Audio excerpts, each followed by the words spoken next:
Today is December 13th, 1995. Maria Fetter is being interviewed by Diane Weinrich in Dobbs Ferry, New York, USA, and the interview is being conducted in English. Today is December 13th, 1995. Maria Boehm Fetter is being interviewed by Diane Weinrich in Dobbs Ferry, New York, USA, and the interview is being conducted in English. Will you introduce yourself to us, please? Tell us your, your name and the date you were born and where you were born. I am called Marika Feder. I was born on the 17th of September 1925 in Hungary, the shores of the Lake Balaton, a little town called Keszthely. What are your earliest memories of your life there?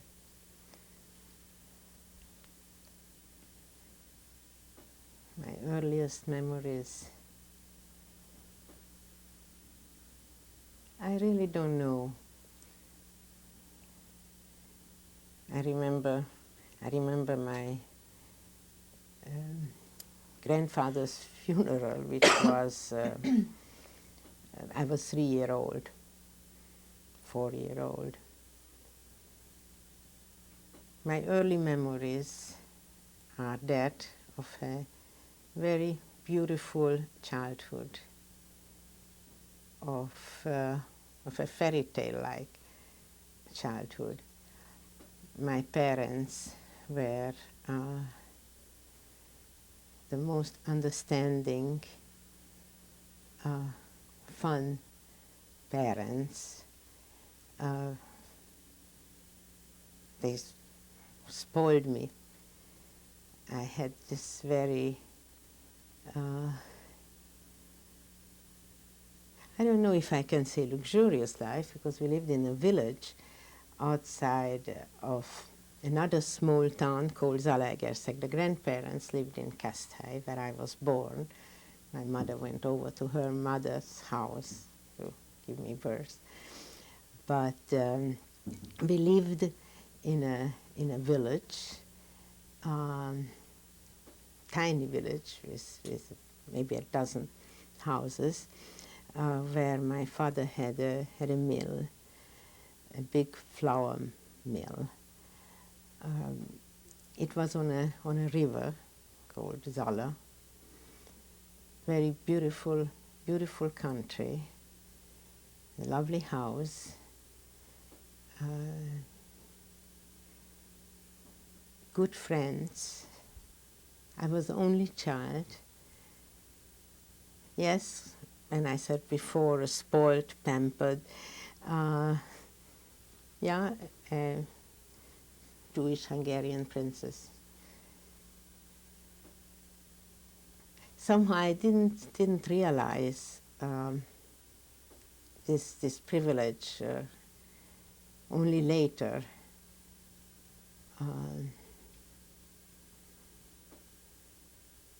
The privilege of having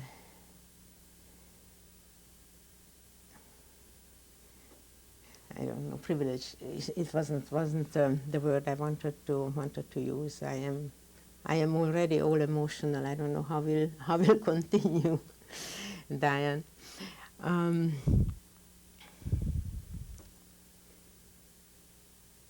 We looked before at the album, and I think it came again this feeling of how it was so beautiful, so varied, so interesting. We traveled a lot. Every year we went to Austria or Switzerland, Italy. My parents also had very good friends, so they were always, and family who came from Keszthely, from this other small town. almost all, I have this memory of almost always people in the house, friends, family, and we went to the Lake Balaton in the summer. We went to Vienna often, where we had also relatives. It was quite near, and to Budapest. I remember the school. I was driven to school in a car, and I was sort of embarrassed because I was the only child in the class who came to school with the car. So the car stopped before arriving to school, and I sort of was embarrassed about it. So the memories are wonderful. I don't remember exactly when all this changed. I don't know if you want already to talk about this. What Jewish memories do you have? Jewish memories, when the holidays came, we went over to Casthai to the grandparents.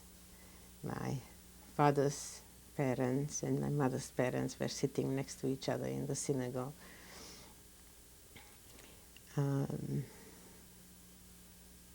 It was good that the Jewish holidays are generally 2 days, so we could spend 1 day with one family and 1 day with the other one.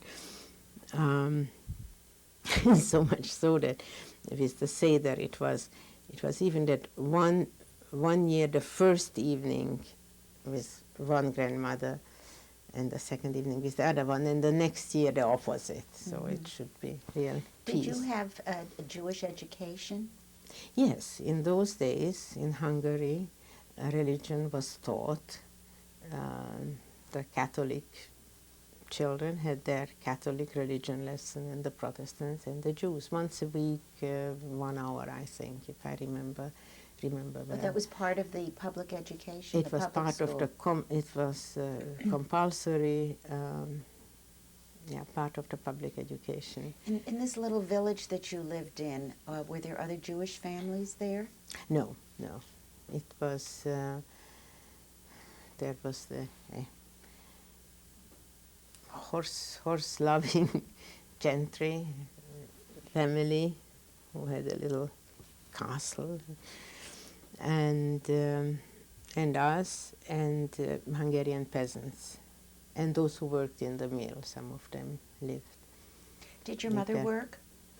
Yes, my mother. She wanted to study medicine. In those days, there was a numerus clausus at the Hungarian university, and for a Jewish student to be accepted in the university was very, in medical school, was very, very difficult, almost, and being a woman and Jewish was impossible. So she knew she couldn't get in, but studied something which was testing. My father she got married and moved to Zalaegerszeg, and my father was rebuilding a big mill because the old mill burned down, old mill that his father started, and this new mill was very modern, and there was also a testing, laboratory testing of the flour, the quality of the flour. And my mother learned this, and she worked in the laboratory of the mill. I don't think she liked it very much. I think literature would have been more suiting for her. Your lives were family oriented, but not with other Jews in the area? Yes. To answer your question about the religious education, yeah, we had religion. We learned the Aleph Bey, but we learned very little. Unfortunately, the religion teacher was very uninspiring, and it was. I don't have a good souvenir, good memory of the religion teaching. We had to go to synagogue every Saturday afternoon. You The had Shabbat, to, yeah, so you had it was compulsory. This was for the children. It was compulsory, or for everybody? no, for the children, What for the students of this school.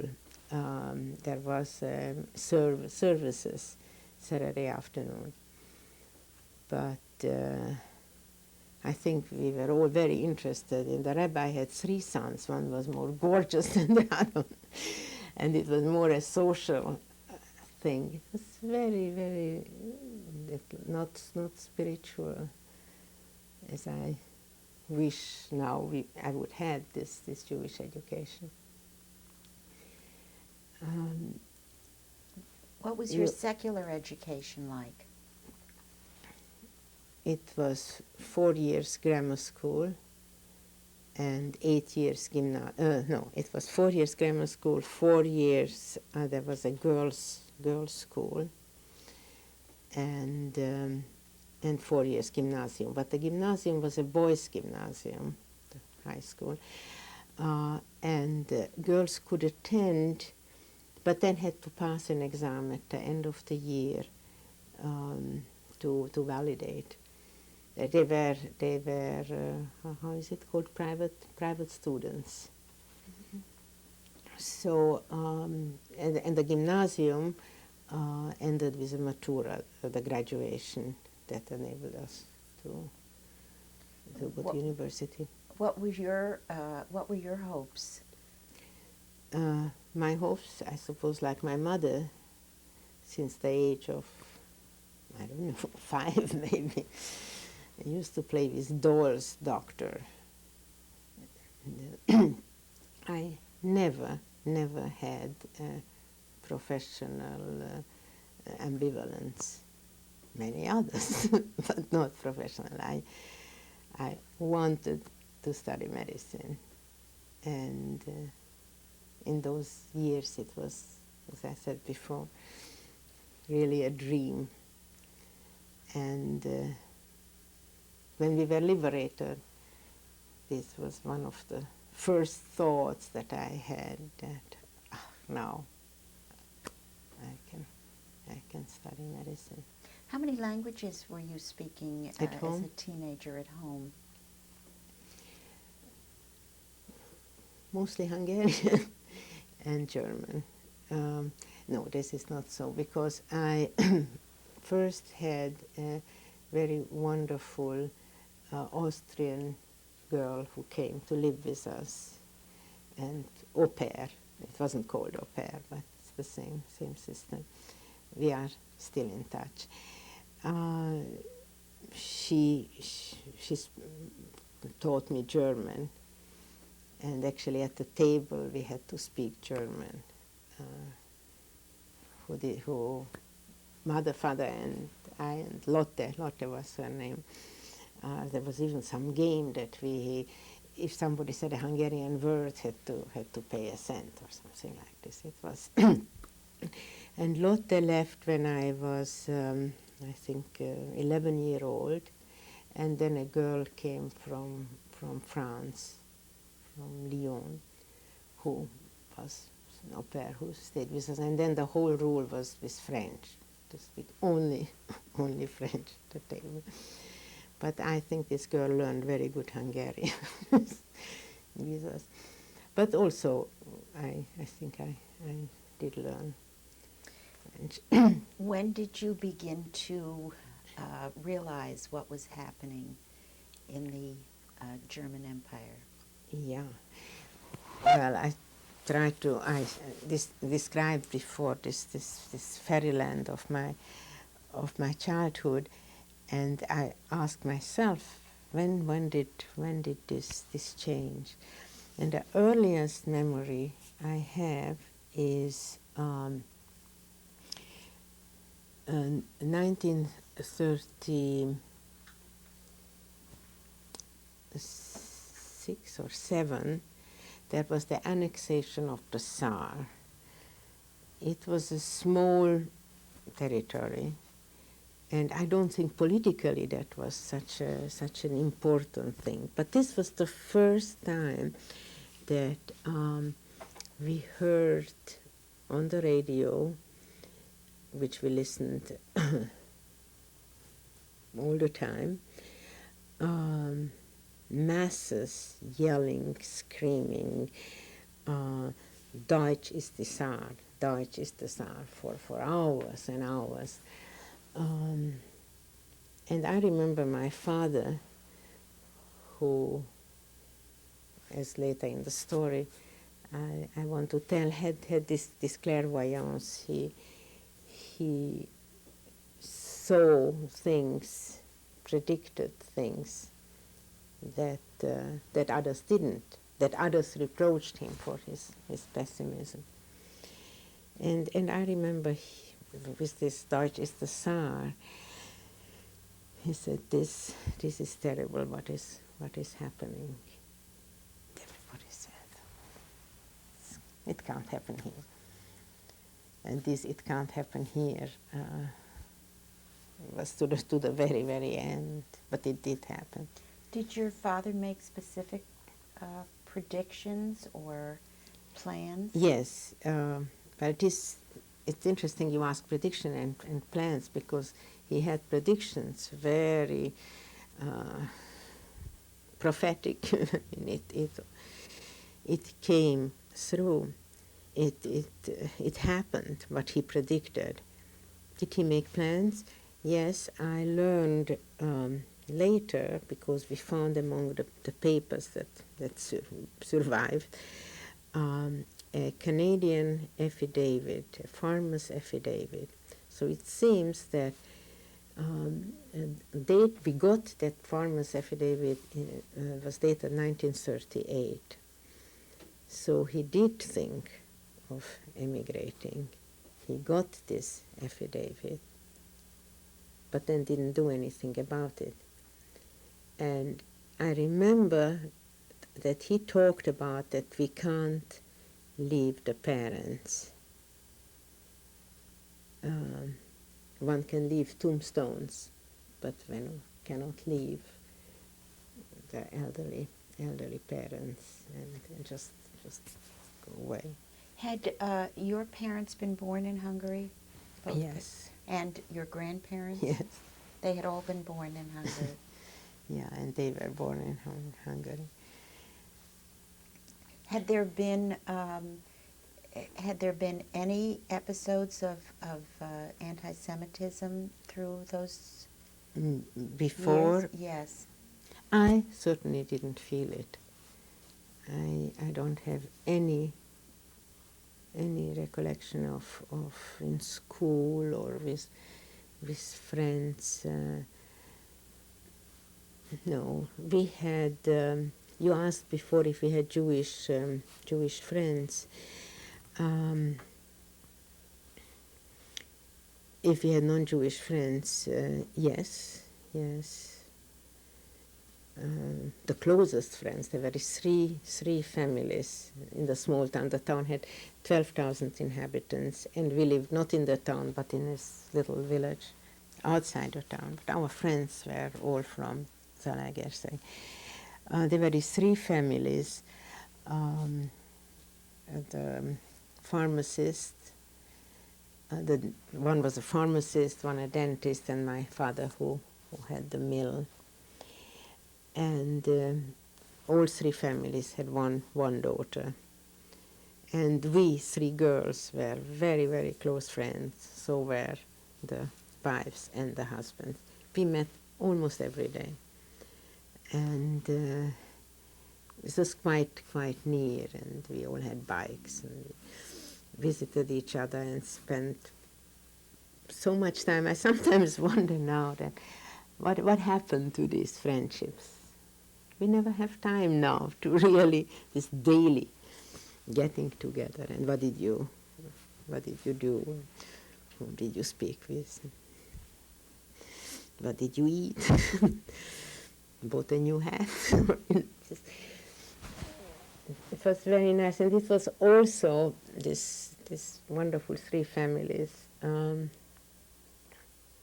Was also part of what I said before, or tried to transmit before, how good that childhood was.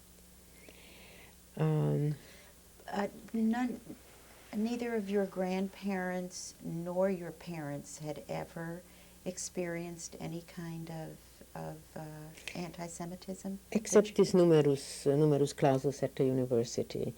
My mother, as I said before, knew that she can't get, I don't even know if she applied. Maybe she did apply. But she knew she can't be accepted to medical school. So she went, before she got married, because the parents were very much against this marriage, the grandparents and my grandparents. So they sent her to Vienna, where we had part of the family lived in Vienna. But then my father went after her and brought her back, and they did get married. But I know she said she used to go into the lectures to listen, and felt very, very sad that this can't be her, that she can't. Because in Vienna it was the same. It was very, very difficult for a Jew, especially for a Jewish woman, to study medicine. And my father also, I don't know exactly what ambitions he had, but he couldn't, he wasn't accepted at the university in Budapest. And he also had, I think, 3 or 4 years studied in Vienna, economics, I think. And he was not accepted because he was Jewish? Jewish, yeah. But I wanted to tell you that he wasn't accepted in Hungary, but then he went to Vienna and he got his degree, and then he came back and developed the mill and several mills. So he was successful. He was very successful in business and in his field, which was a flour mill. So I don't think there was a setback professionally or financially. I'm just wondering how from your experience, you see how Jews felt about themselves in Hungary through 3 generations, actually. Whether they saw themselves as second class. Well, Hungarians. Absolutely Hungarians. It's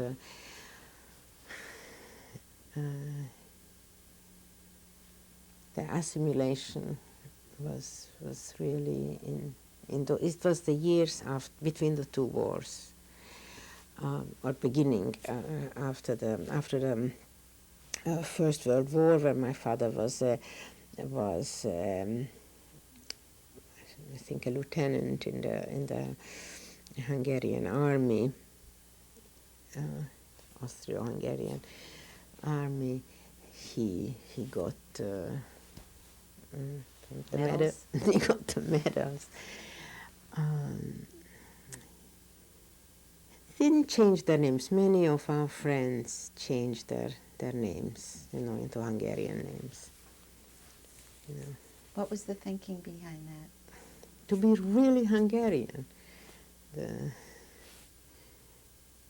In some jobs, like in municipal or governmental jobs, there were some Jews, but they all changed their names.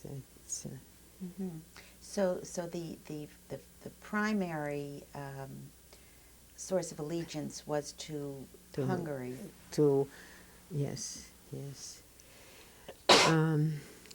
On the other hand, there was a lot of conversion.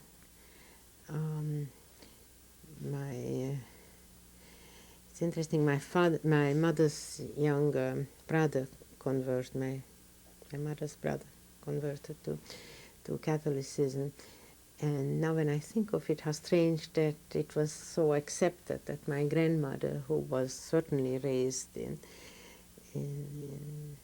she got much more Jewishness than than this generation. I'm sure it wasn't quite easy for her, but she accepted it. Was the reason political or was the reason Yes, religious? it was mixed. It was here in this small town was a very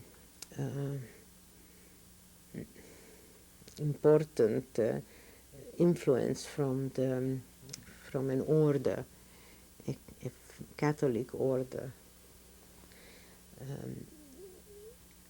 And the school was also run by this priest. It was a very excellent school, and I think that my uncle probably fell under the spell of this. Maybe one teacher was enough to influence him. Where we lived in Zalaegerszeg, Mindszenty, the cardinal, was well known. Later, he ran the church and used to come to school and proselytize. I mean, really try to show them the light, show us the light, and there was a very strong movement of conversion. No, my family, there was my uncle, but otherwise no, and as I said before, the name, we didn't change.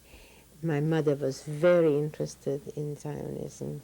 She studied modern Hebrew, and yes, we talked about Palestine and Israel. About moving? Yeah, well, it was not really moving, but I think my mother, she had a cousin in Vienna who went to Palestine, and I think was her influence. My mother, my father was not a Zionist. He let my mother. But he was a realist. He was certainly a realist. But you know, my grandmother, who, as I mentioned before, accepted the conversion of her son, of her only son, was very active in the synagogue, was very close to the rabbi, admired him, was a wonderful rabbi. She started and worked in the Jewish old age home in Castan. I think she was very Jewish.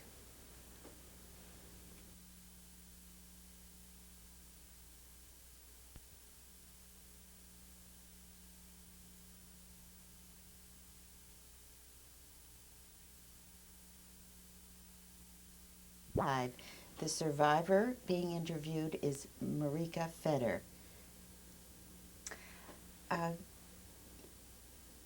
You were talking about the allegiance that your family had, the dual allegiance to Yes. being Hungarian and to being Jewish. Yes. It's interesting. I find it quite difficult to define the real identity of my family,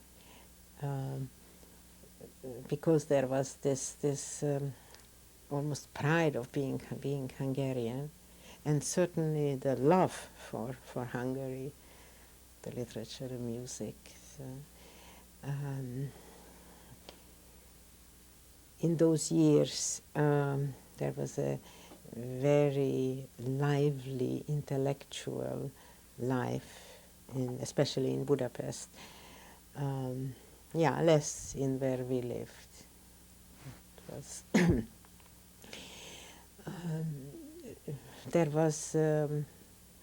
there was certainly a strong Hungarian identity, but when I think more at the same time, Jewish identity as well, and keeping the traditions,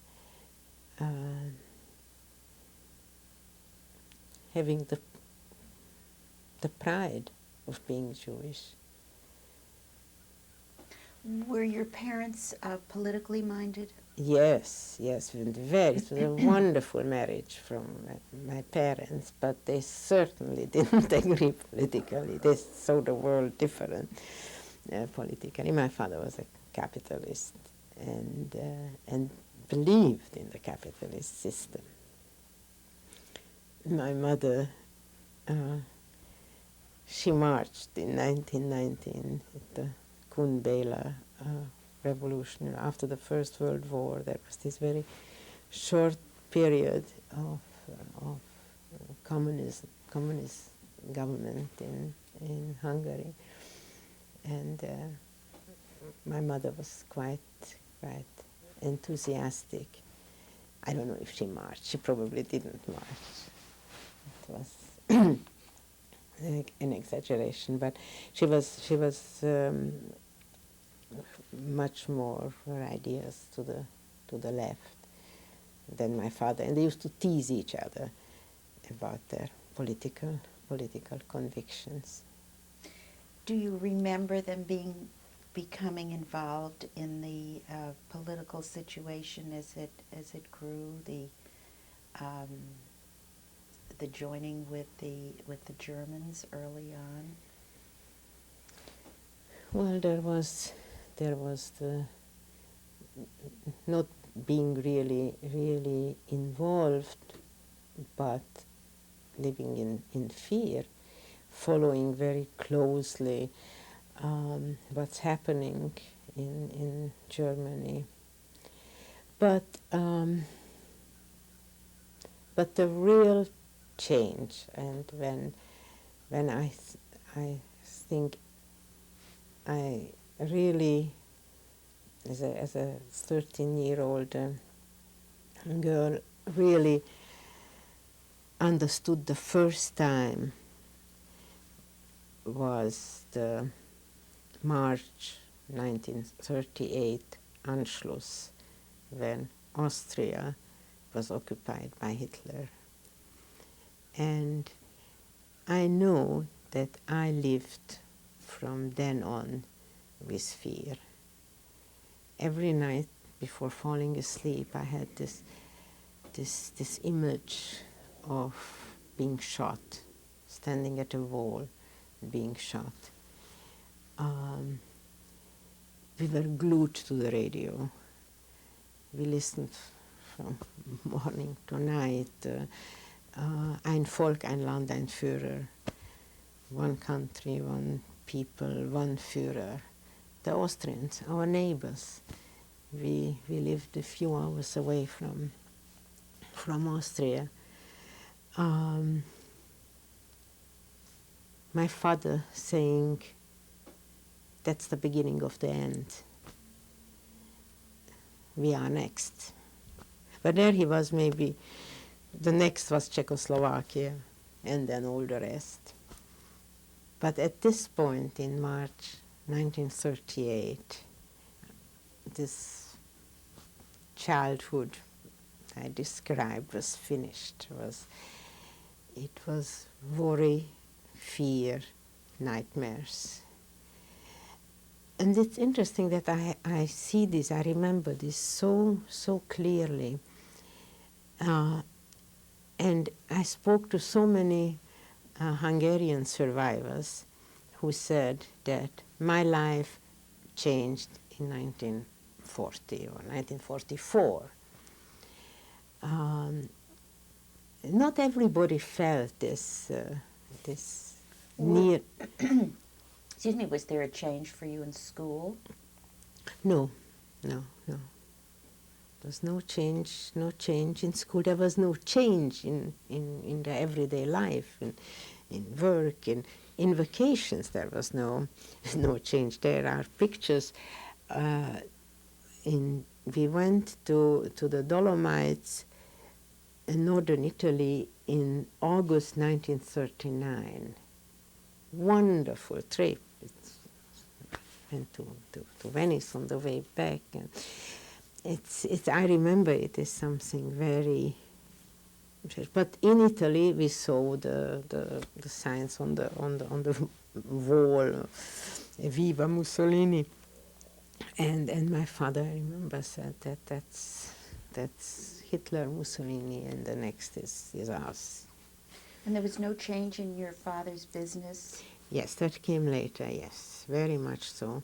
In 1940,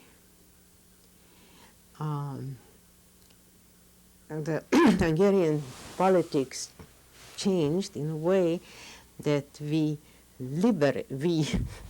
say, the Hungarians liberated the occupied territories, Slovakia, Transylvania, even a part of Yugoslavia, and a small part in the West, Burgenland, or Austria, was taken away at the Trianon Treaty in 1918.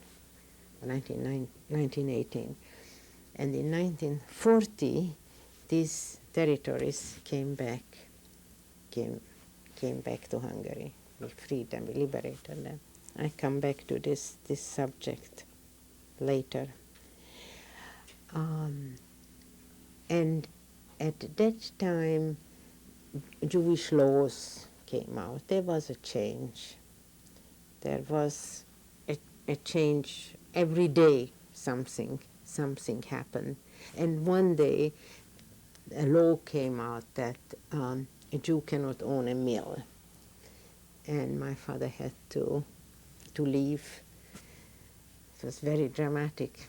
People came in, and from one minute to another, he had to leave his office, his desk. He had to give it over to this Aryan millers. Hungarian? Hungarian, yeah. So he, from then on, as your question is in the change of his business, of his everyday life, changed completely. Also, he couldn't have a car. That on the lighter side, he had to give up the car, and he bought. How old was he? This was in 1940. He wasn't that old. He was 43-year-old. He got himself a motorbike, and he loved motorbike. My mother didn't, and he took me all over, and I have some very beautiful memories of these years, which were terrible for my father, because for him not working was unimaginable, and he aged a lot in these few years. But I remember that we went around the lake on the motorbike, my father and I. It was great. Also, he discovered stamps, and he never collected before. He never had time, and we did this together. This wonderful stamp collection. Yeah, his life changed very much, and he became even more pessimistic. And we listened even more to the radio. And between the "it can't happen here" of our friends and my father's realism, he said, and my fears and nightmares, yeah, that was quite. Was there, do you remember whether those friends that you described got together and discussed plans or made plans together, or? No plans. This is so strange that the last thing was this this Canadian affidavit, and I think his friends also tried or talked, but then also, yeah, I try to put an order in the dates in my head.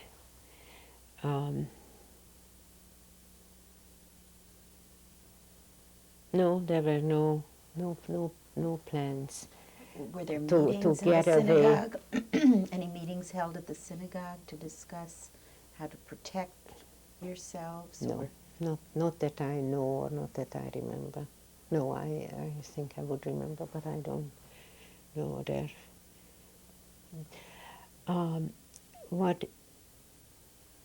What happened in, well, the war broke out. The war broke out, and first my father was called to the army, and first it wore a uniform, and then later uniform with a yellow armband. Yeah, in those days all the men were called to the army, the Jews with a yellow armband and the converted Jews with a white armband. Slowly the army changed into forced labor. So I remember my father was still an officer with his uniform and the yellow armband, working in a forced labor camp. where was he? That was in Hungary. In Hungary, the place was called Sárvár. How far was that? That from was your- near to us, so he came home. He came home often. And I really don't know. Those were these strange changes in Hungarian political situation, where there was the big friendship and the big closeness with Hitler's army, and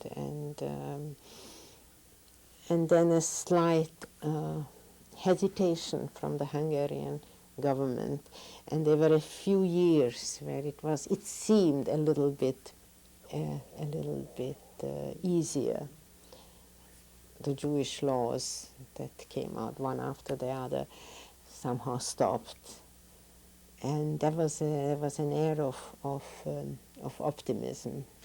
And your father was still in the forced labor? No, I don't remember how long he was there, but eventually he came home, and he found a job at these people who were hiding stuff. I mentioned them before, who were wonderful, who tried to help, and were very close friends, which was important psychologically, because by then we were convinced that there are only two types of Hungarians, Hungarian Jews and Hungarian anti-Semites. And it was good that we had these friends who were not Jews and who were certainly not anti-Semites, and great help. When did your education stop? My education didn't stop. It's I went to this boys gymnasium, and I'd like to come back later because I want to correct, not to correct because things change. You ask if I felt anti-Semitism in the school, but I come back to it. I had 4 years of this girls' school, then 4 years gymnasium, and then the matura, the graduation from high school, which you know the system, this matura system. And on the same day I was deported. So that's why in my education there it just was a continuum, because Auschwitz was an education. And when I came back, I immediately entered university. So when were there acts, were there changes in any of your neighbors, of any of your Hungarian neighbors towards you and your family once the Jewish laws were enacted? Yes, yes. In school, in my class was the son of the mayor, and Zalaegerszeg had a mayor that was a real anti-Semite and a real fascist. And this his son was sort of a leader in the class, and certainly there was no. We were sitting in the same classroom, but didn't meet outside, and yeah, there was this floating anti-Semitism in school, which then came to full bloom in 1944, in March 1944, when the Germans occupied Hungary. It was a Sunday, and I remember Monday when I went to school, I immediately felt that there is a change. And I have this story that I like to tell you from school. In those days we had to learn Italian. It was compulsory.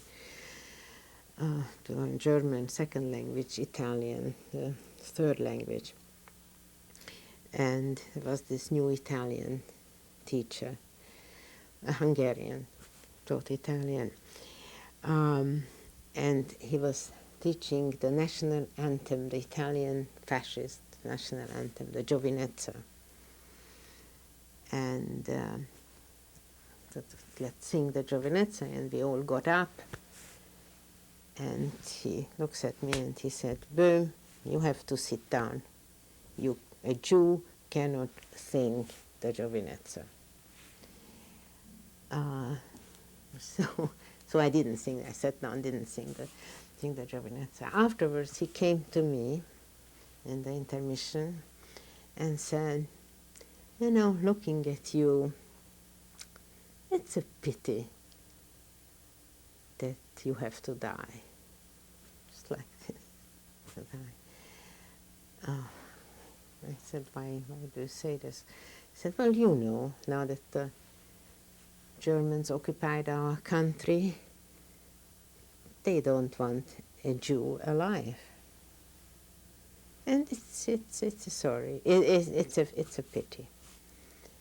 This was a terrible shock for me. It was so. The way he said it, I mean, sure, I knew that Hitler wanted to kill all the Jews. I was afraid of that since the Anschluss. But to have it spelled out like this, that how old was I? This was in 1944.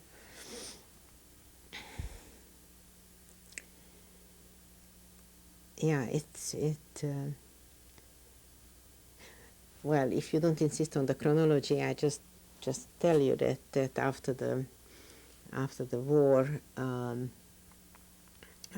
was called to testify against him.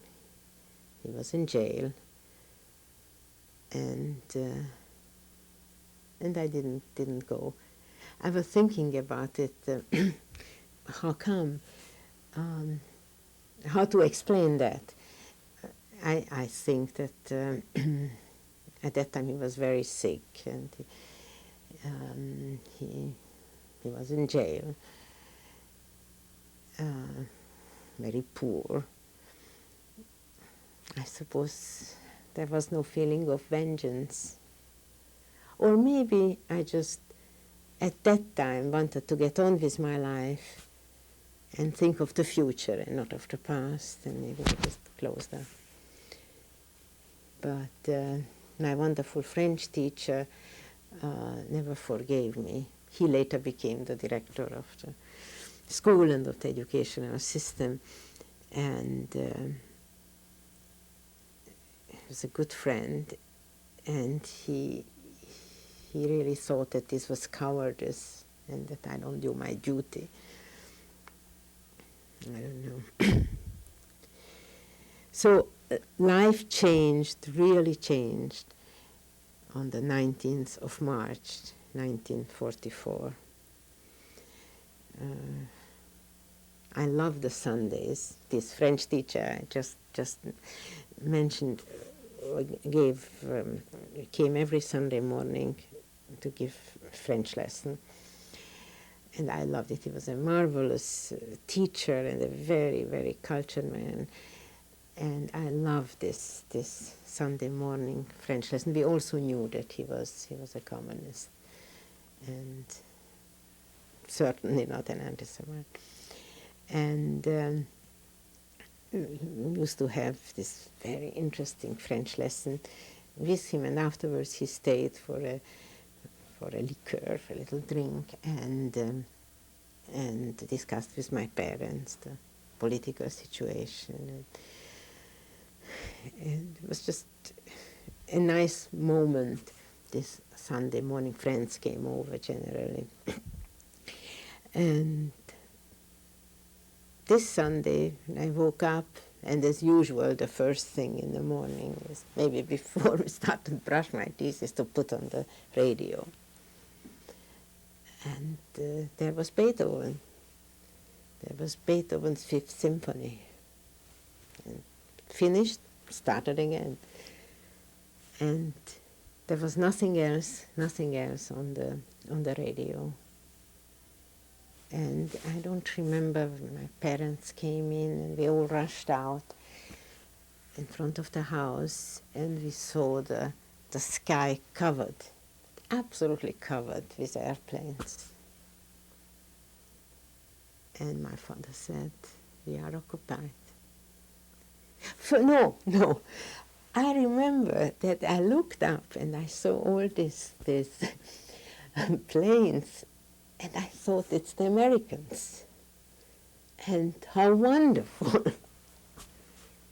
And my father said, "No, look," and we could see the Hakenkreuz. We are occupied.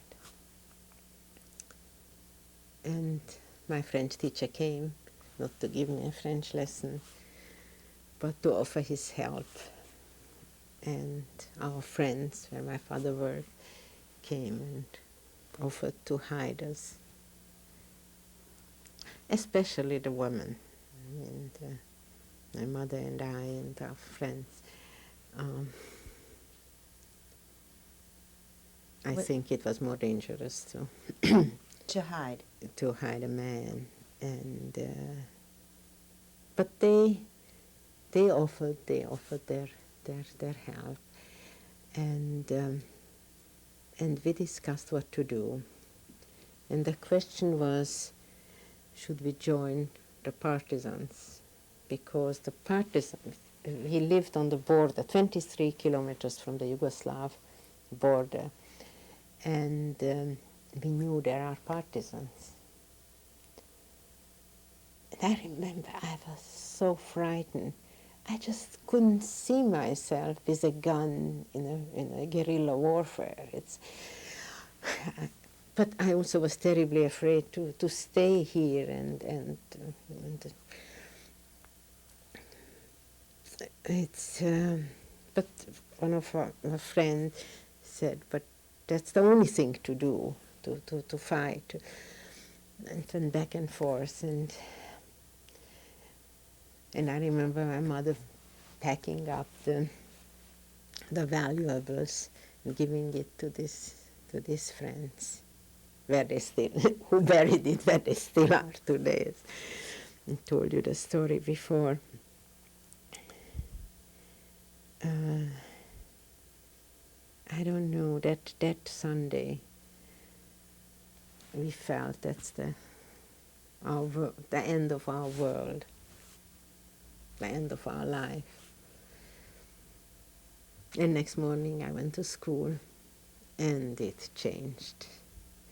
That floating anti-Semitism became concrete.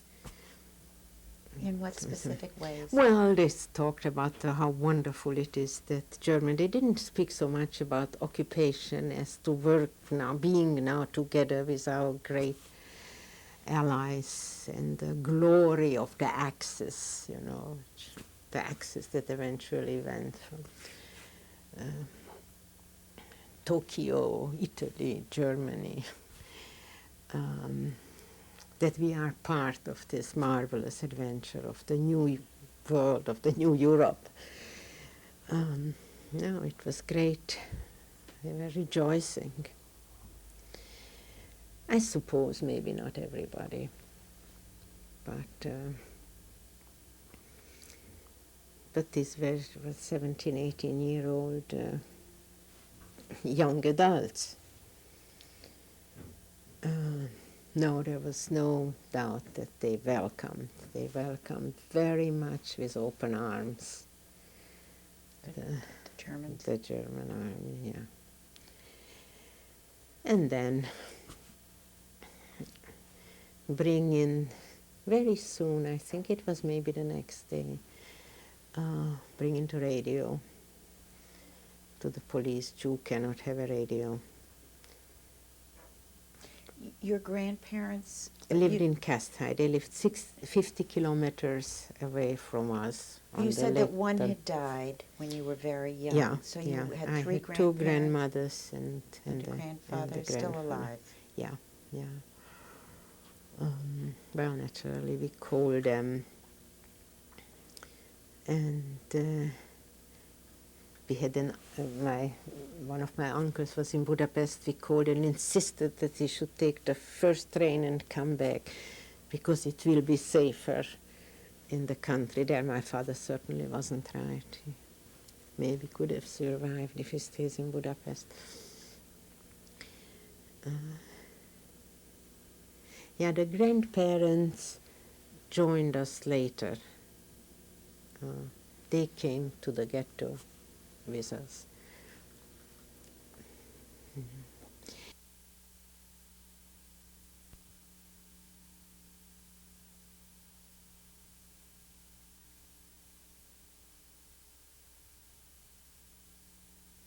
'95 with Marika Boehm Shoah. You said there was great rejoicing when the Germans occupied Hungary. What was the basis for that? Well, they rejoiced everywhere, in Austria, in Czechoslovakia.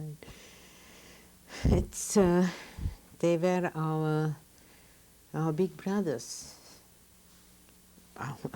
the Hungarians. So in the Germans, I don't say that all of them. There was also a lot of opportunism, and maybe also fear of showing resentment if there was.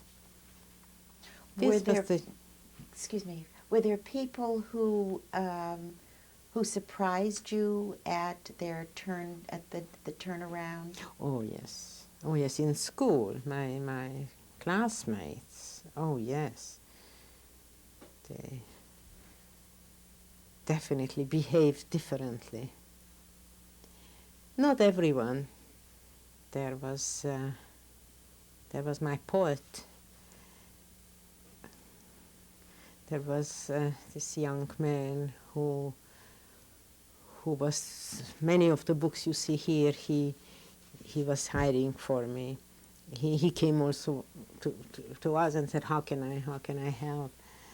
And I do something, and then he took some of our favorite books and gave it back after.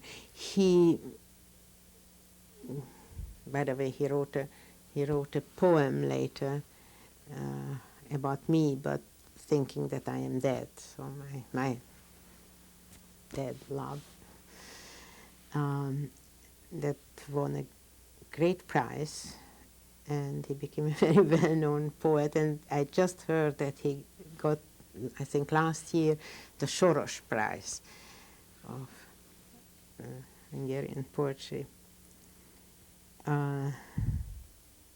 This was in parentheses.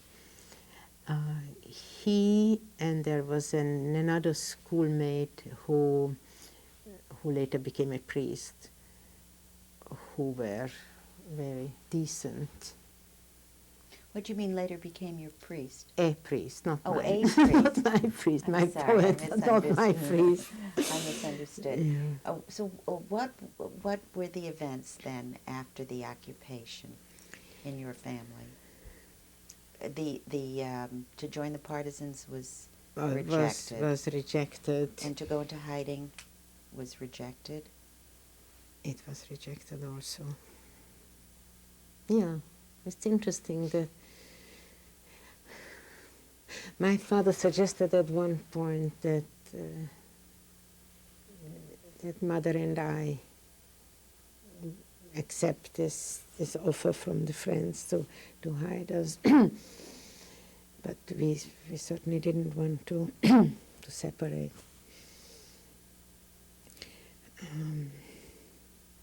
Every day something new happened. We had to curfew. We couldn't go out, I think, after 7 o'clock.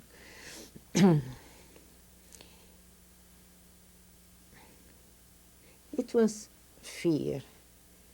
We were all under shock, and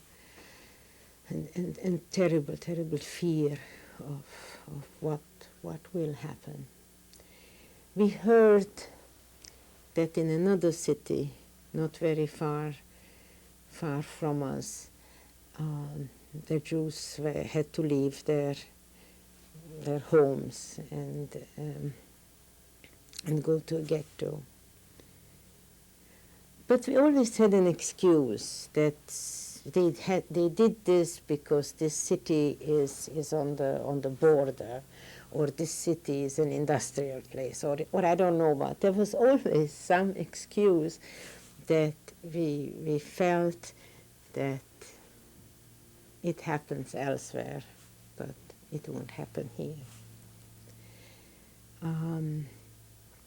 I was studying. I don't know how I was able to study night and day for the Matura, which was a big thing. It was the written Matura, the oral Matura. I don't know how many days, I forgot, but and even then, it seems that it was important for me to do well. To do as well as the mayor's son.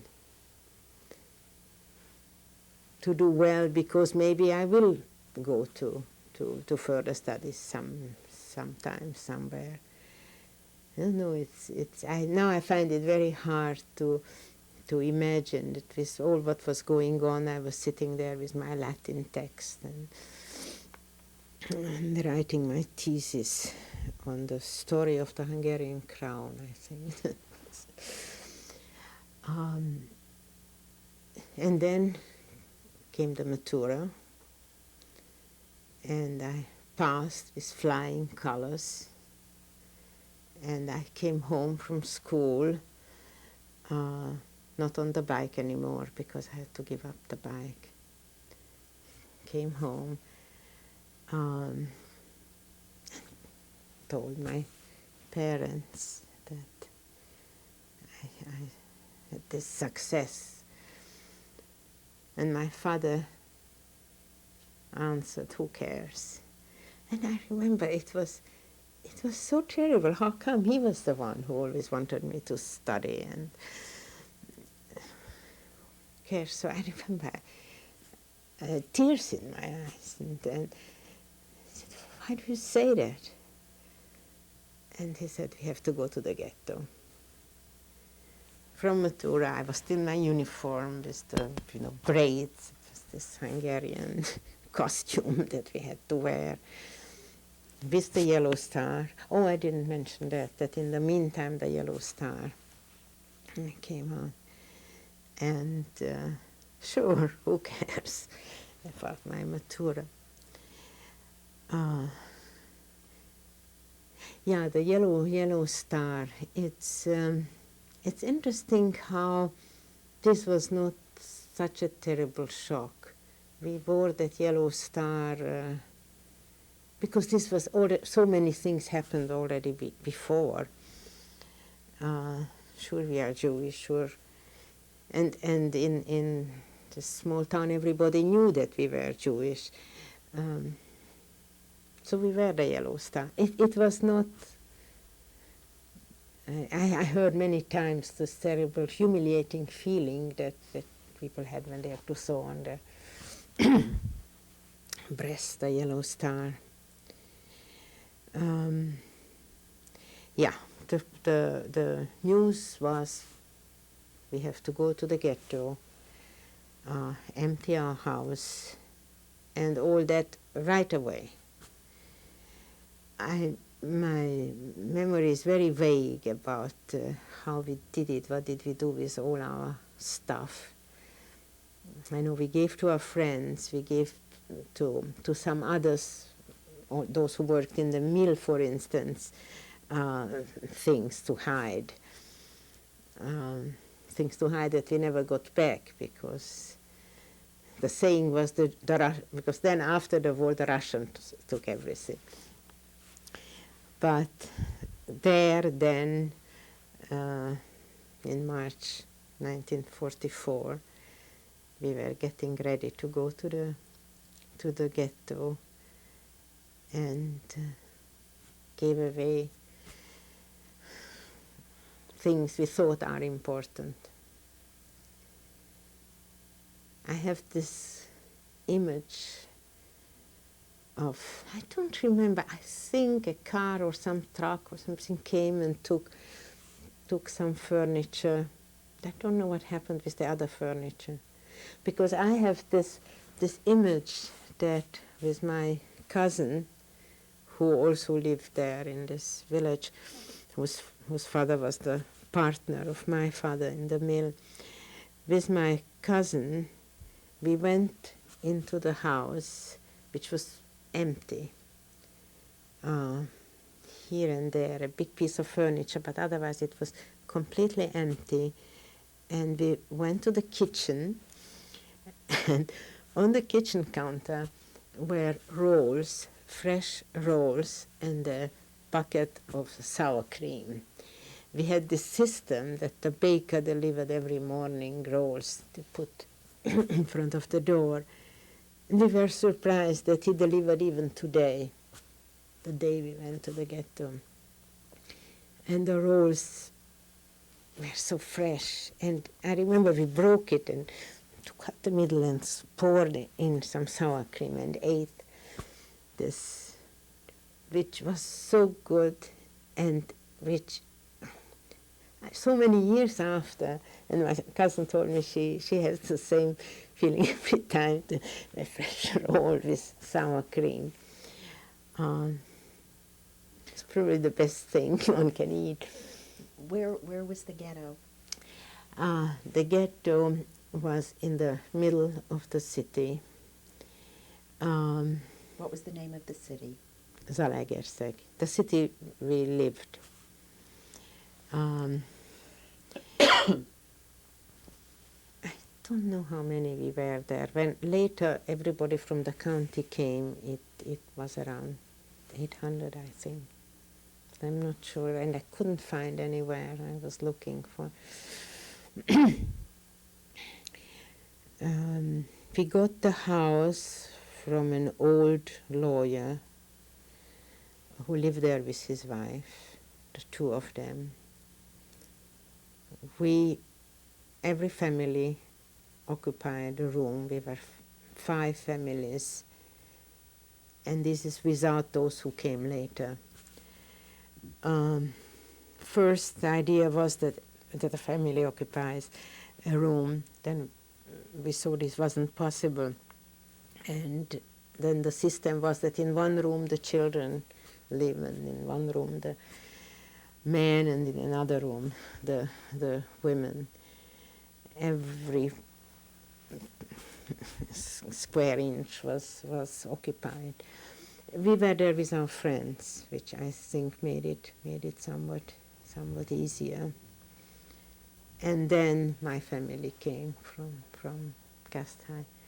My grandmother came to the ghetto, so elegant. She was very beautiful and regal. And we found a corner for her where she was relatively comfortable. This was a box there, and she put a little doily on it.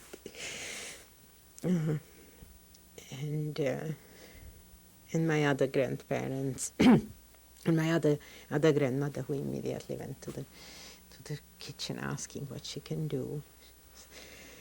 Much more practical. And I don't know how we lived in that ghetto. My father went to the Judenrat every day, to the Jewish Council, every day coming back with terrible stories. Were you aware of what was going on in concentration camps? No. This is, I ask myself so often this question, how did we really first hear about it? I think in one, well, there is Vernichtungslager und Konzentrationslager. Vernichtungslager, I think I really heard the first time in Auschwitz.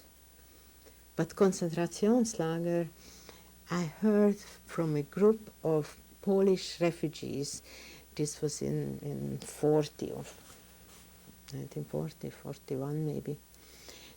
There was a group of Polish refugees that came to our city, and we took in, I think 2 or 3 in our house. And one of them, I remember, he was a surgeon. We were sitting at the table, and he was eating, and he started to what I remember, started to yell with us. You are such idiots. Why don't you get away? It is coming. Hitler will eat up Hungary like all the other countries. What are you sitting here? And I remember I was so angry at him that here he's our guest in this. It's a nice food, and he behaved so terribly. He was calling us all sort of names and how stupid, idiotic we are, and raised his voice, and nobody continued to eat. I remember this. So, and he used, I think it was he who used the word Konzentrationslager. And then we knew about Dachau, because an uncle from Vienna went to Dachau, was there for a short time. Did your uncle who converted also go to the ghetto? Yes. Yeah. And what, was there any... He, by the way, married a Catholic girl, which at that time was capital sin or capital crime, the Rassenschande. I don't know how you call this, racial. And Minsanti married them, the later Cardinal Minsanti. So he was secretly married his great love. But then he was called to forced labor and was deported and died in the camp. Whose job was it in the ghetto to get food for the people living in your home? I don't know how it was organized. I really don't know. I know we ate very well. We had one of our friends who was with us who owned a coffee shop in the city. She was a wonderful cook, and everybody. I have 2 letters from the ghetto, from my mother who wrote to her sister in Budapest, and I was thinking that maybe I will translate them, because she describes the day-to-day life in the ghetto. What did you do all day?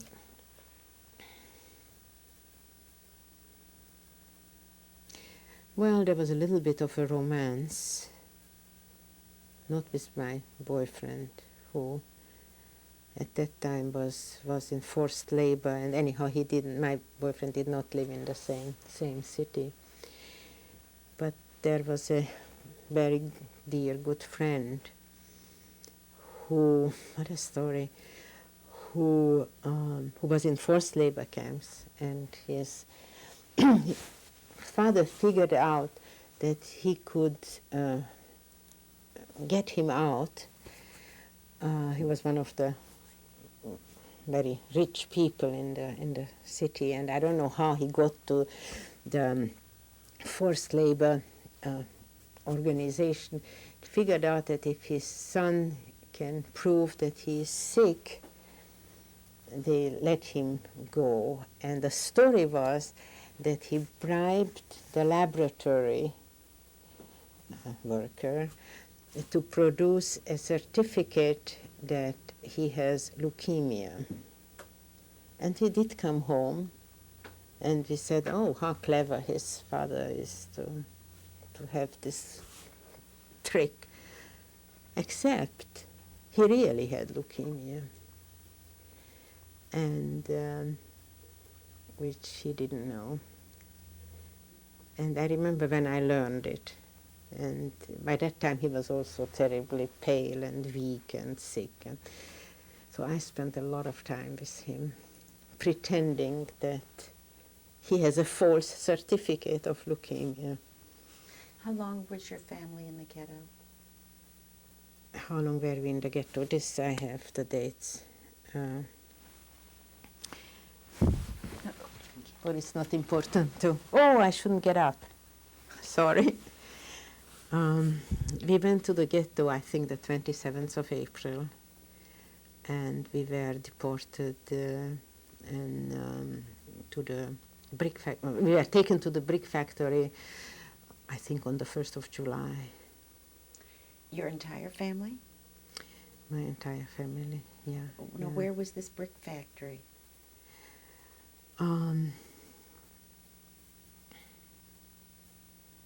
I'm sorry. I want to go back a second to the dates. Well, yeah, I think. But it was a matter of months. Yeah. Suddenly it seemed to me that it was. I want to tell you about. Can I come back to the ghetto?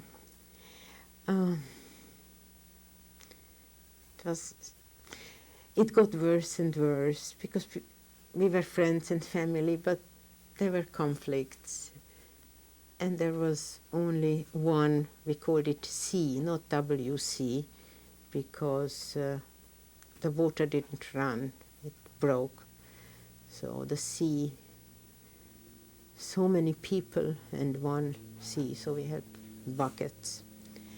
But we still wore our own clothes and ate this fine food and moved around in the ghetto. And you know the humor, I have a book there, pictures of ghettos, and there is a picture of our ghetto. And there is a sign for not allowed to enter for Christians. And we laughed about it. We said, hey, finally there is something that is not allowed to them. We visited each other. I mean, it became very difficult, but it was still somehow. We got the news of debarkation. And I remember that was joy, that was so fantastic that now, D-Day, the war will end and we'll survive. But then as the days passed and it got more and more difficult, and the news, we didn't get as good news anymore. I don't know, suddenly there was a deep depression, collective depression of the ghetto. This idea that it's too late. It's too late. They won't be there fast enough, the Allies, to free us. We missed it. And it was this very, very low, very, very sad mood. And at that time, one day, two men came from the municipal gardens and asked for strong young women. There were no men, no young men, to work. They had all been sent to camps, to forced labor camps. Yes, that's right. That's right. So I wanted to go, and there was this big argument, which then continued all the way to the end in the camp also, to volunteer or to hide. I mean, to be as seen as little as possible, or to volunteer. And my friend said, no, let's not, let's get away. But I wanted to go. And as we left, this was a group of young women, I saw my parents looking with terrible worry. And probably, now I think, that they were probably thinking of things I did not think, like rape. That I did not think of rape. Not there and not later. I always thought that they hate us too much to touch, but maybe this is not true. So I went with this gardener group very near to our house in that part of the city, of the river, this lovely green Zala river. And we got, what is it, to cut the grass, a scythe. Scythe. And cutting the grass. This was in June, end of June. And it was so beautiful, and the birds singing, and the flowers, the wildflowers, and the fresh air, and the sun was shining. And even that work, which was after a while quite difficult, but it was so wonderful. And I remember I had this, I prayed to the God I didn't believe in anymore, that, I want to survive, I want to survive, I want to be a doctor or be a gardener. It was such a wonderful, wonderful day. And then we started to sing, and there's a group of, I don't know how many we were, maybe half a dozen, not more. And then I went back to the ghetto, and it was worse than ever. It got smaller somehow, and the conflicts got worse, and the news were very bad. And then came, and towns very near to ours where Jews were deported from there. Were any Jews deported from the ghetto at that point? I don't know, because some Jews were called and went to jail where they were accused of I don't know what. And they were, I don't know if they were killed in the jail or were deported.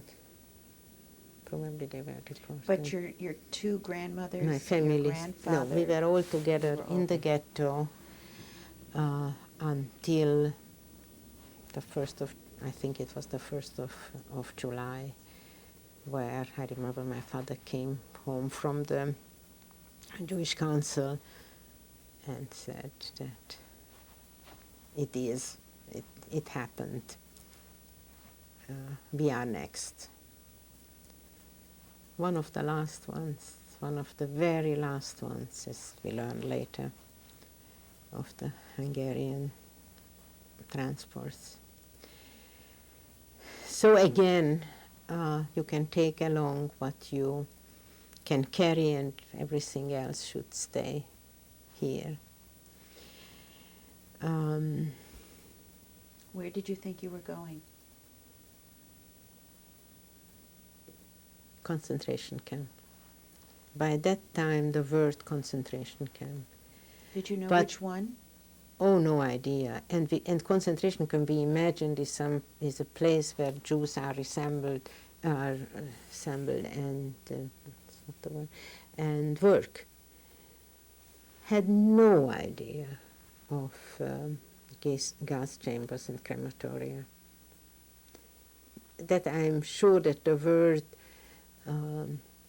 Vernichtungslager, crematorium, gas chamber was never pronounced. Konzentrationslager, yes. Was it usual for families to be kept together like In the that? ghetto? The three generations that you had, was that usual, or that your grandparents were allowed to stay for such a long time?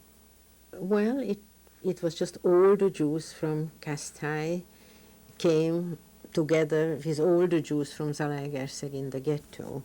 And the fact that we happened to be children or grandchildren or grandparents didn't. So your didn't play a father's role. news was that your whole family would be transported.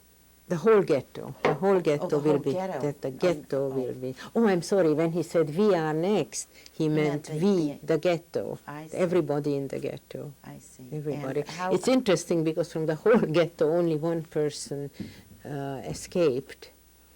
Because I say, even from the ghetto, we should have tried. Who was the shamus from the synagogue? He just shaved his beard and left his family.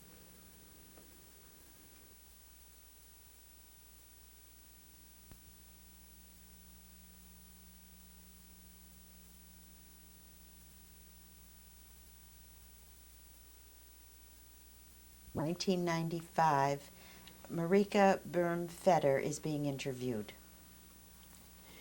I was thinking, your question, what did we know, when did we know? I remember that my father's sister lived in Budapest, and her daughter was deported, not from Budapest, but she went with her husband, who was in forced labor somewhere in Hungary. And they were deported much before us. And this was just a few days before we left, my aunt got a postcard from her daughter. If I remember well, she wrote, we are well and we are working in a factory. We are well and working, and we are in a place called Wannsee, I think. I'm not 100% sure, sounded something like it. So here was someone whom we knew was working, or that's what she wrote us. And that's why we imagined that we'll go to a concentration camp. You'll work. Yeah. And then, how were you transported? I just want to say that card was sent from Auschwitz, by the way. And very shortly after they distributed these cards at one point. You know, there were all these surprises with the Germans. Suddenly they said, who wants to write to his mother? And they received the cards. but naturally just a few, and nothing to write with. Okay, but I don't go now in all the detail. We found out that it didn't come from Wannsee. Maybe there isn't even a place called Wannsee. Oh, how were you transported To the out of the ghetto? brick factory. Sunday morning, in this small town, they called it the perfume mess. Minsanti had an early mess for the less noble, and then later the elegant mess where people got dressed up with gloves and hats, the nobility of Zalaegerszeg. And this mess just ended, so the street, the main street, Kossuth Street, was full with this elegant people coming from the perfume mess, listening to Minsanti. And we were pushed through the street with our rucksack, schlepping the back, because we always thought that the more you can take, the better it is, just than to leave it there. And we went through the main street, and the best didn't look. Others looked. And I remember I caught the eyes of the son of the mayor. And those cold eyes, I'll never forget.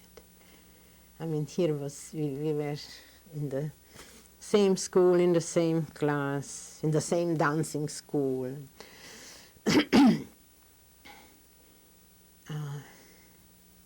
I see those eyes.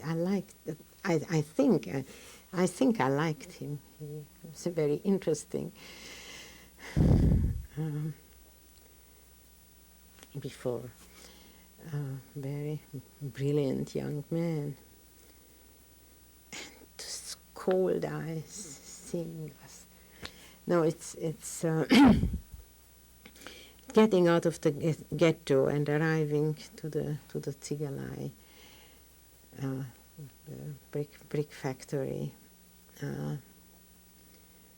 is one of those things I'll always remember as the worst. But then there were so many the worst episodes. We arrived to the brick factory, and shortly after, names were called. It was sort of high up, and there was a, I don't find the word in the between two mountains. A valley? Pit? No, a pit. Uh-huh. No, I think that's the word. And there were no Germans there and no SS. It was all Hungarian gendarmerie. And the brutality of them, nothing equals. They wore this hats with the cock feather. It's, I suppose this inferiority complex with the Germans wanted to correct that. We are just as good as the Germans and better in hitting and killing the Jews. So names were called, and among them my father's name, to go down in this. I really don't remember exactly the geography of this brick factory. The people who were called were the rich Jews of the city. And the question was, where did you put the gold? And I suppose if my father would have told that he gave it to the friends, maybe he would have suffered less. He didn't. He liked these people and respected them so much was so grateful to them, he wouldn't give the name. And he was beaten. He was beaten on his sole, to take off his shoes and socks, and beaten. Did you witness this? I witnessed the result, because then he came and I heard him yelling, screaming. But I didn't see the act.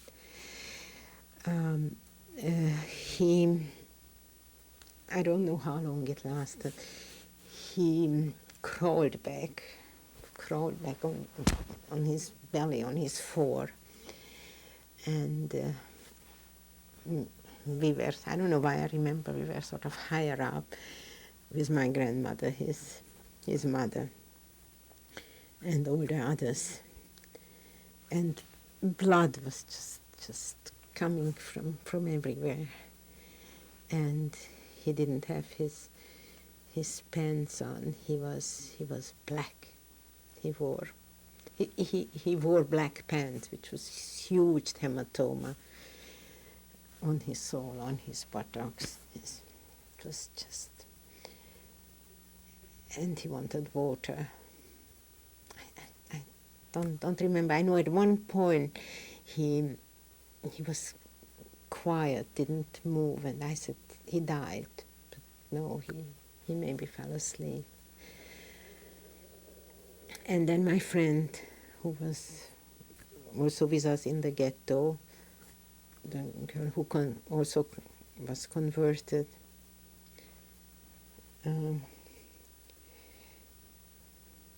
he was cold and brutalized in the most horrible way. Heat everywhere, but also she was just bleeding, and others, and she didn't give the name of her boyfriend who had the valuables, and you know those valuables. What was it? Some gold jewelry, or she didn't give his name either. After the war, we learned that 3 months after she was deported, he married a young Catholic girl. But my friend Aniko wouldn't admit that he at one point was helpful. That night was also what I said before, the worst. You can never forget. Rain started, we got soaking wet, we were in the mud. I remember that brick factory didn't have sides, that it had a roof but no sides, but I'm not sure. The rain was refreshing, it was welcomed, but then the mud was sort of sinking in the mud. And also what will happen, you know, what's next. A horrible night. In the morning we were almost happy, joyous, when we heard the news. Everybody to get up, take only what you can carry, and go to the trains. We thought it can't be worse. So we were, I don't know how many, 75, 80, put in the train, in the cattle car. Closed? And that, you said the word. And then when they closed, bolted the car, that sound of the bolting is what I still hear. It's something that is with me. That sound, and then the darkness of the cattle car. I thought that's it, that's death. And it wasn't.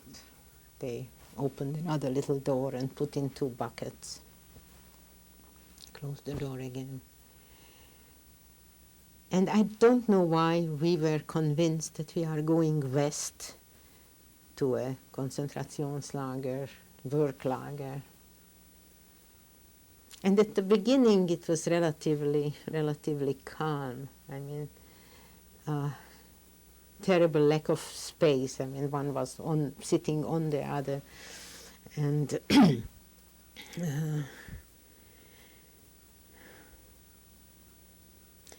and then I don't know how it was that we didn't eat because the precious little food that we took along we wanted to save for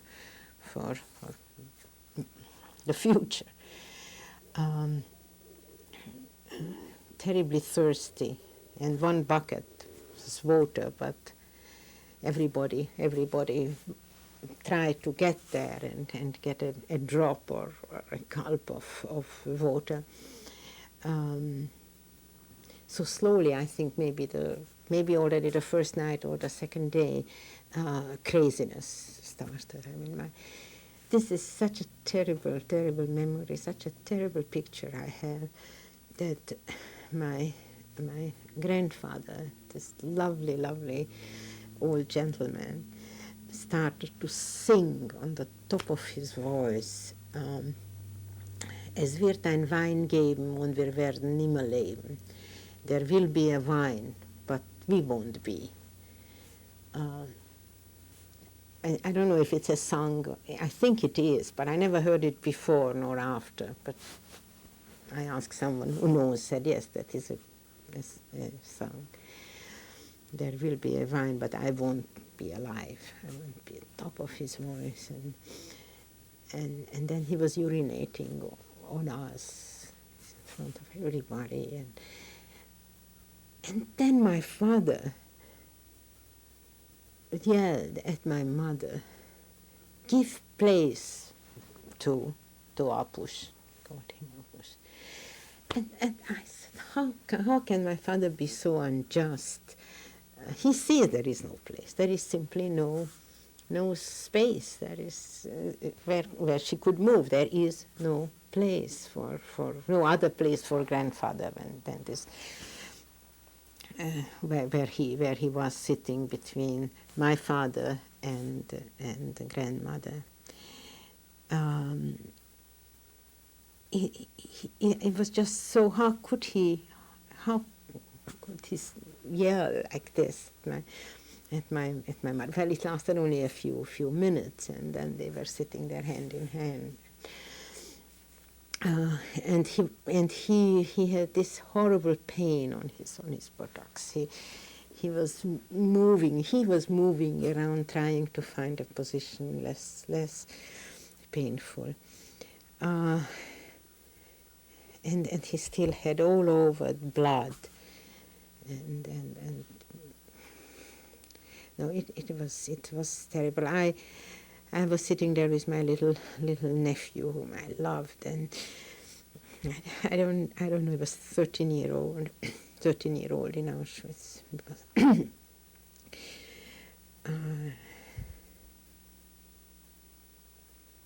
people slowly became rude and dehumanized. And then at one point we looked out at the crack of the cattle car, and so I think, I'm not sure, the name of the station, Katowice. Maybe it wasn't Katowice, but it was a Polish name. And that was horrible. Suddenly screaming, we are not going west. We go east. We go to Poland. We go to camp. It was such a horrible disappointment or such a, it was really the last straw. Where did you think that you might be safe in the West? I don't know. You know what? This is a old prejudice. Against the Polish? That East, yeah. It's the ghetto, the Pale, the pogrom. They were pogroms in the West.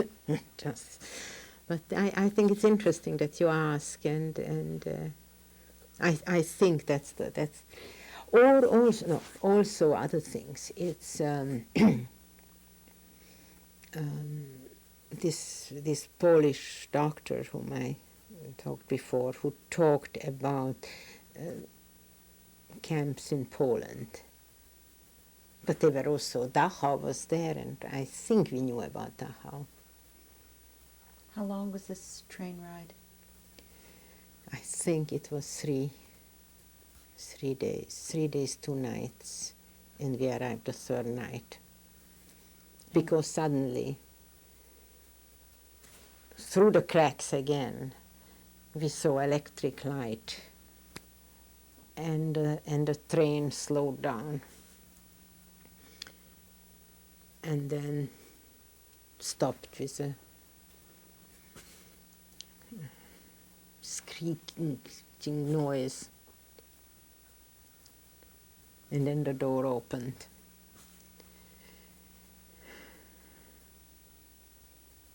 And this electric light, blinding white light.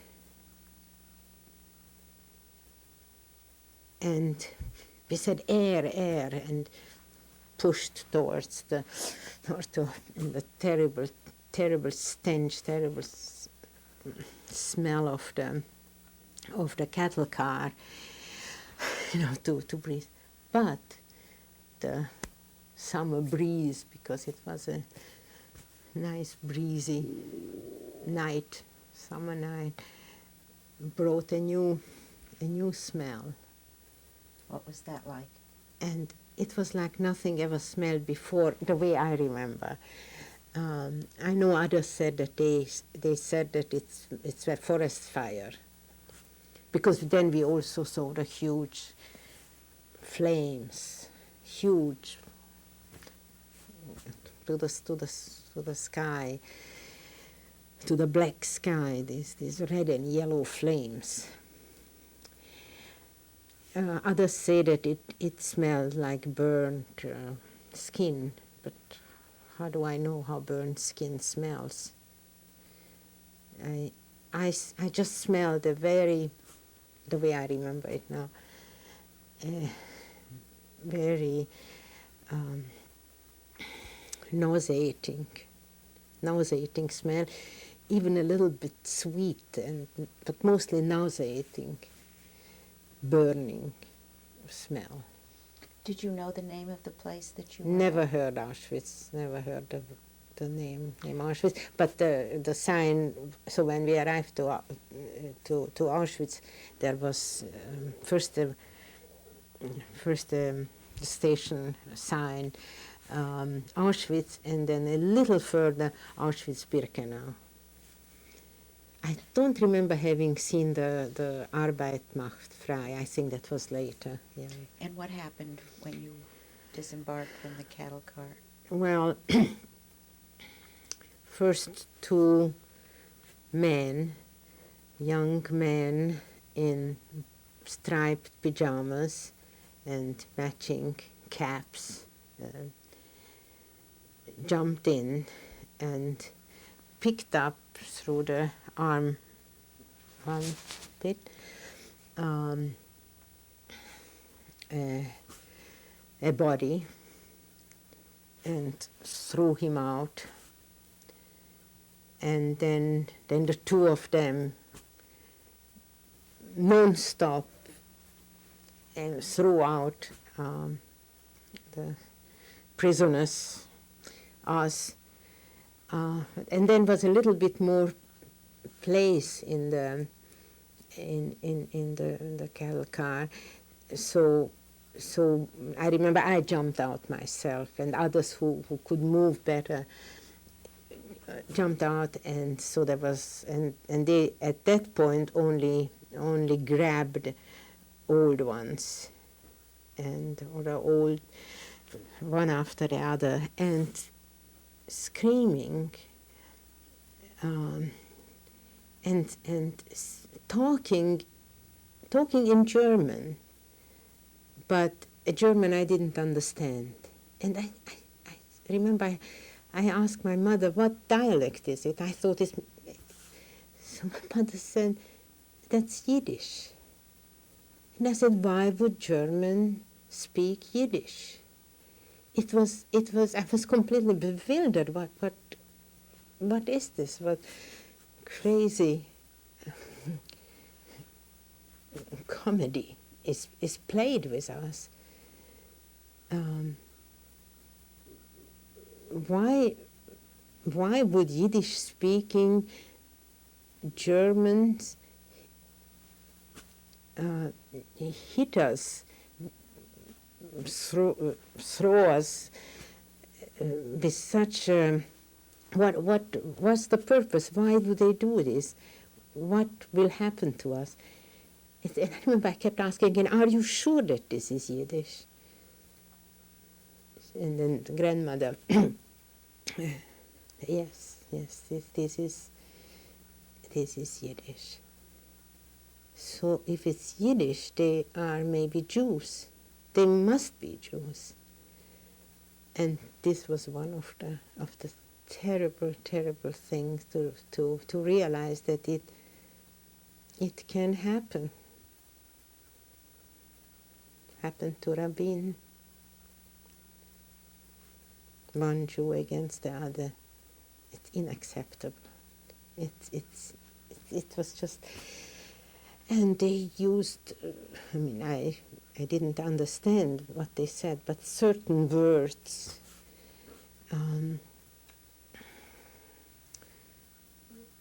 but that was more later, when there was the reproach to this Hungarians. This wasn't at arrival. Because then what happened?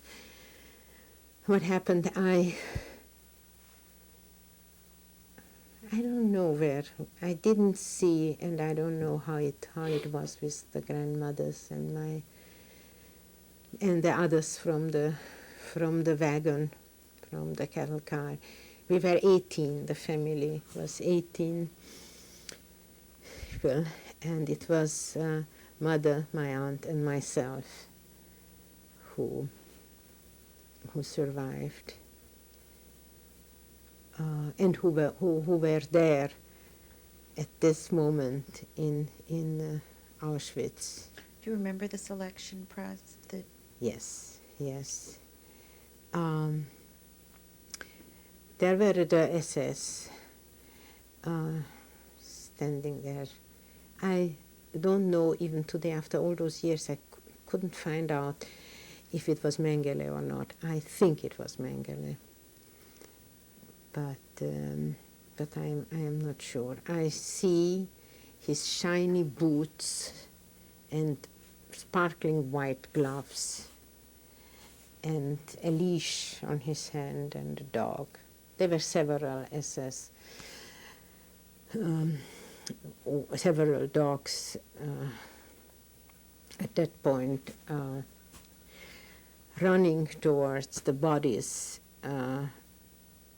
But they were held on the leash, licking blood. Some bodies that were just thrown out from the wagon. He yelled to the shower. Men to the left, women to the right, or the other way around. And somehow it was accepted. There was even maybe a sigh of relief that we'll have a shower now after 3 days of excrements and dirt. And I didn't see my father and my grandfather, my uncles. I don't know, maybe because he couldn't stand up. Maybe he was put on that pile, because when I described how the striped prisoners were building a pile of the bodies. And maybe my father was put on that pile, and he didn't even go through selection. Or maybe he did, but immediately must have sent to the bedside. Because what happened then, that men to the shower, women to the shower, and then there was a mob, and then the mob parted again, branched out again. And he announced that women between the age of 15 and 39 to the right, and younger and older women, and younger women, and children, and older women to the left, where they will have easier work to do. Were you separated from your mother then? And I was not separated from my mother, and I was not separated from my aunt. Should I continue? Because this is the most important sentence I will say.